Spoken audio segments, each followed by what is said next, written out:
নীলবর্ণ, আকাশী বর্ণ, এখানে একটা রয়েছে বর্ণহীন, এখানে একটা রয়েছে হালকা লাল বর্ণের, এখানে একটা রয়েছে হালকা সবুজ বর্ণের, এখানে একটা আছে হালকা নীল বর্ণের, আর এখানে একটা রয়েছে একদম বর্ণহীন।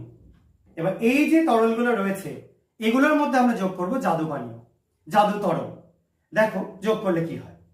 এখানে যোগ করলাম, পরেরটায় যোগ করলাম, তারপরটায় যোগ করলাম, আবার যোগ করলাম তারপরটায়। দেখো এটাতেও যোগ করেছি, এটাতেও যোগ করেছি।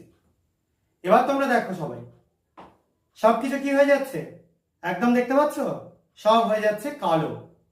সবাই নিশ্চয়ই কালারগুলো এমনি দেখতে পাচ্ছ, দেখে বুঝতে পারছো।